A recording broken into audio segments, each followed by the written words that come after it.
नमस्कार दोस्तों, glow the ज्ञान चैनल में आपका हार्दिक अभिनंदन है। दोस्तों, भगवान श्री कृष्ण कहते हैं, सदैव संदेह करने वाले व्यक्ति के लिए प्रसन्नता ना इस लोक में है ना ही कहीं और। मन की गतिविधियों, होश, श्वास और भावनाओं के माध्यम से भगवान की शक्ति सदा तुम्हारे साथ है और लगातार तुम्हें बस एक साधन की तरह प्रयोग करके सभी कार्य कर रही है। ज्ञानी व्यक्ति ज्ञान और कर्म को एक रूप में देखता है, वही सही मायने में देखता है। जो मन को नियंत्रित नहीं करते उनके लिए वह शत्रु के समान कार्य करता है। अपने अनिवार्य कार्य करो, क्योंकि वास्तव में कार्य करना निष्क्रियता से बेहतर है। मनुष्य अपने विश्वास से निर्मित होता है। जैसा वो विश्वास करता है वैसा वो बन जाता है। नर्क के 3 द्वार हैं, वासना, क्रोध और लालच। इस जीवन में ना कुछ खोता है ना व्यर्थ होता है। मन अशांत है और उसे नियंत्रित करना कठिन है, लेकिन अभ्यास से इसे वश में किया जा सकता है। लोग आपके अपमान के बारे में हमेशा बात करेंगे। सम्मानित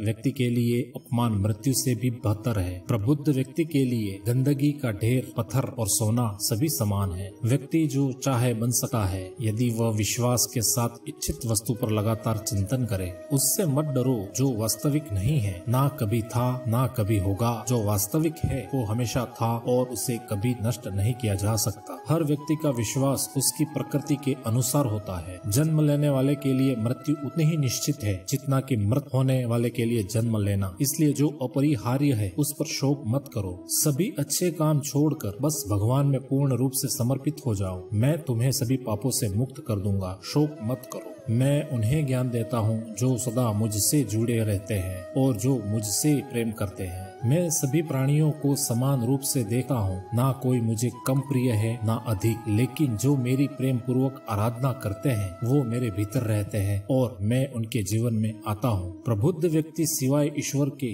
किसी और पर निर्भर नहीं करता। मेरी कृपा से कोई सभी कर्तव्यों का निर्वाह करते हुए भी बस मेरी शरण में आकर अनंत अविनाशी निवास को प्राप्त करता है। हे अर्जुन, केवल भाग्यशाली योद्धा ही ऐसा युद्ध लड़ने का अवसर पाते हैं जो स्वर्ग के द्वार के समान है। भगवान प्रत्येक वस्तु में है और सबके ऊपर भी। बुद्धिमान व्यक्ति कामुक सुख में आनंद नहीं लेता। जो कार्य में निष्क्रियता और निष्क्रियता में कार्य देखता है वह एक बुद्धिमान व्यक्ति है। मैं धरती की मधुर सुगंध में हूँ, मैं अग्नि की उष्मा हूँ, सभी जीवित प्राणियों का जीवन और सन्यासियों का आत्म संयम हूँ। तुम उसके लिए शोक करते हो जो शोक करने के योग्य नहीं है और फिर भी ज्ञान की बातें करते हो। बुद्धिमान व्यक्ति ना जीवित और ना ही मृत व्यक्ति के लिए शोक करते हैं। कभी ऐसा समय नहीं था जब मैं, तुम या ये राजा महाराजा अस्तित्व में नहीं थे, ना ही भविष्य में कभी ऐसा होगा कि हमारा अस्तित्व समाप्त हो जाए। कर्म मुझे बांधता नहीं, क्योंकि मुझे कर्म के प्रतिफल की कोई इच्छा नहीं। वह जो वास्तविकता में मेरे उत्कृष्ट जन्म और गतिविधियों को समझता है वह शरीर त्यागने के बाद पुनः जन्म नहीं लेता